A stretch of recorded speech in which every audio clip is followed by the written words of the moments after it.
this video might actually speak to you and your journey. So in today's video, I want to explore the evolution of pop feminism, how it's failed us, and will continue to if we remain unintentional.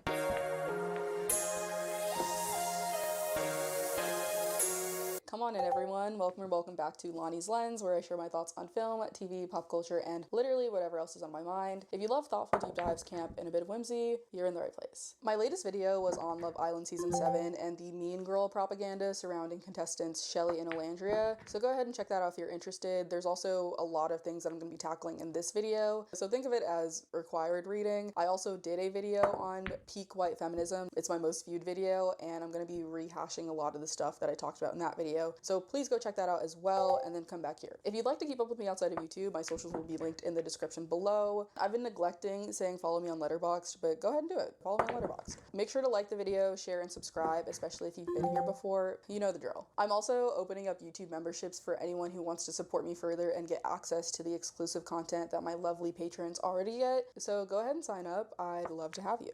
But before we get started with this video, I am going to be critiquing women a lot, and I want to be very clear. I'm in no way claiming that women are just as bad as men, please. Men still cause exponentially more harm and face far fewer consequences. The patriarchy is still very much intact, but that's exactly why I'm focused on what we as women can control going forward. When I critique performative feminism, it's not because I want to police women in any way. Again, I'm not a cop, but it's because I believe we deserve more than the scraps of performative empowerment that we're being given. We deserve feminism that actually serves us instead of keeping us trapped in cycles that benefit literally everyone except us.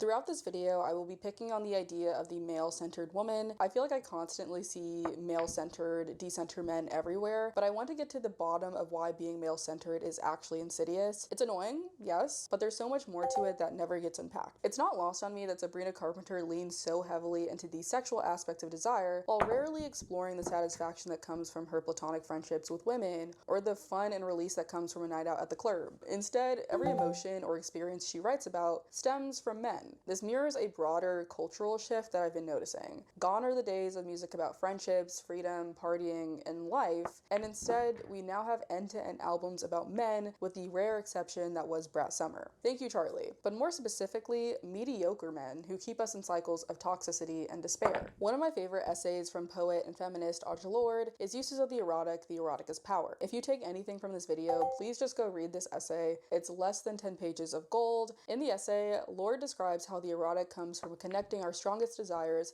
to the sense of self in order to be truly satisfied. But the erotic has been watered down to its sexual and physical sense over time, and this is intentional. The erotic can be intellectual, platonic, and as simple as creating something of your own, or even exploring an idea. But if we are only taught to satisfy our erotic desire through sex and romance, we will continue to be unsatisfied. He will never be satisfied. God, I hope you're satisfied. This might sound wild, but I watched The 40-Year-Old Virgin last night as a part of my 30-day movie challenge, and it's actually a perfect example of what Lorde was talking about. We follow the 40-year-old virgin, Andy, who's never had sex but has tons of hobbies and a clear sense of who he is. The only thing missing is a social life. Andy's coworkers think the problem is just the lack of sex in his life, but the movie shows us that his real fulfillment comes from staying true to his interests, finding community, and building meaningful relationships, both platonic and romantic, that push him outside of his comfort zone. If Andy had just hooked up with some random, it wouldn't have been satisfying because it would have been purely physical without connecting to a sense of self. If a mid-2000s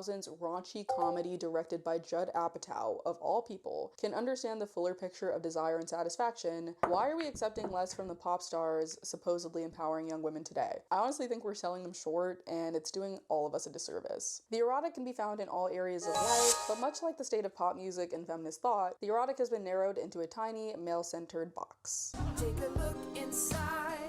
Is my in a box? Put my dick in a box. Our erotic knowledge empowers. Is my in a box? Put my dick in a box. Our erotic knowledge empowers us, becomes a lens through which we scrutinize all aspects of our existence, forcing us to evaluate those aspects honestly in terms of their relative meaning within our lives. And this is a grave responsibility, projected from within each of us, not to settle for the convenient, the shoddy, the conventionally expected, nor the safe. Audre Lorde. But why does Sabrina only write about men, and why do we listen to it? Because it's easy. And at a time where our lives are so hard and things look bleak, easy is what we cling to because because it's safe and expected. A lot of people seek out art and media that doesn't challenge them, but instead keeps them comfortable, even in their misery.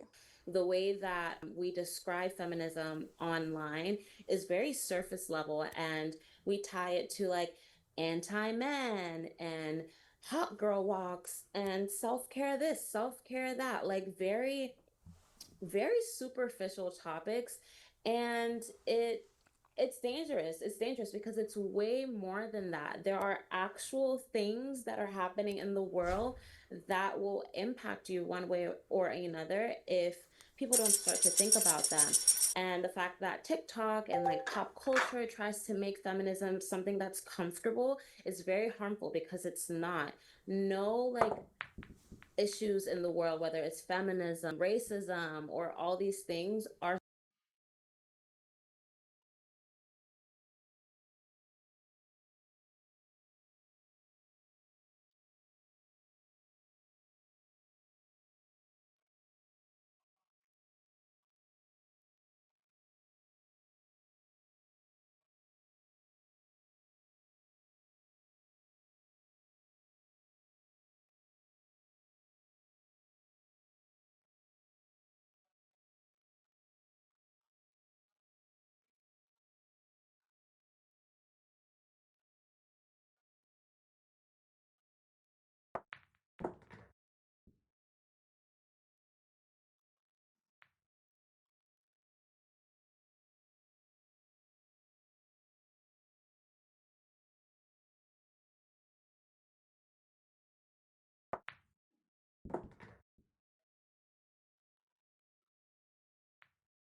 Oh my! I can't finish this. I can't finish. I can't finish. It's so bad. It's so bad. You demanded this for some reason. So bad. No, You because it's demanded just. this. All right, let's do the Israel in movies by GDF. The first award presented at the 50th Academy Awards was for Best Supporting Actress. The 1977 film Julia, starring Jane Fonda, had opened. This is a tricky one because I feel like sometimes it's just that like you got writers that are actively just like showing something that's like related to Judaism or whatever, and then people will be like, see, they're always promoting Israel. And it's like it literally snaps into anti-Semitism so quick. But whenever you see like a mention of Krav Maga randomly, or a mention of like flying to Israel, I'm going to Tel Aviv, it's like, wait, what? And it's always some minutia. It's always like something that you did not have to fly to Tel Aviv over, you know? It's just like you just added that in there for no reason. Overall 11 nominations, including for Best Picture, Best Director, and Fonda was herself nominated for Best Actress. She didn't win, but her co-star Dame Vanessa Redgrave took home the award for Best Supporting Actress. It was a whirlwind year for Redgrave. While Julia was warmly received, another film she was in that year drew a very different reaction. It was a documentary she produced herself called The Palestinian. Filmed amid the civil war in Lebanon, Redgrave travels to the Palestinian refugee camps in the country and speaks to Palestinian politicians, refugees, and fighters. She interviewed Yasser Arafat, leader of the Palestine Liberation Organization, giving him ample time to articulate the Palestinian cause. For her film, Redgrave was the target of a sabotage and harassment campaign by the Jewish Defense League, led by Meir Kahane. JDL members picketed theaters that played the film and even released mice into at least one of them. Another theater was bombed. Oh my God. Bro, what the why are pro-Israel people like this? Bro, they did this at UCLA. I mean, JDL is like an actual active domestic terror organization. And it was branded as such from the American State Department and also the Israeli intelligence community as well. They've since taken them off that terror designation. Biden did that. Shouts out to old Brandon. Okay. But it's crazy that like this is something that pro-Israel at UCLA campus where they like tried to release lab rats. I mean, that's crazy, man. That's like biblical plague shit. What are you doing? What are you doing? Which took place after the Oscars. When Redgrave arrived at the Oscars, she saw her likeness hanged in effigy by JDL members who apparently lit it on fire. Police reportedly told her a local JDL leader offered $500 for the ear of the Nazi. I made this film because I believe the Palestinian people have been denied the right to be heard, Redgrave said in defense of her movie. And I salute you. This is your brain when you're struggling to focus. And this is your brain when you're in the zone. But getting in the zone and staying there. Come on in, lady. We're just freaking cooking. You also don't have to cook. You can just like sit. You don't have to like. I wasn't trying to sign you up for chores. Hey guys. I'm like, okay, now Vanilla, start peeling. Oh yeah, have you heard my Animal Crossing impression? No. Is it good? Don't look at me. This TikToker burst into tears after being fired for filming the register at her work and disclosing to millions of TikTok viewers the exact times when large sums of cash are transported through a major international airport.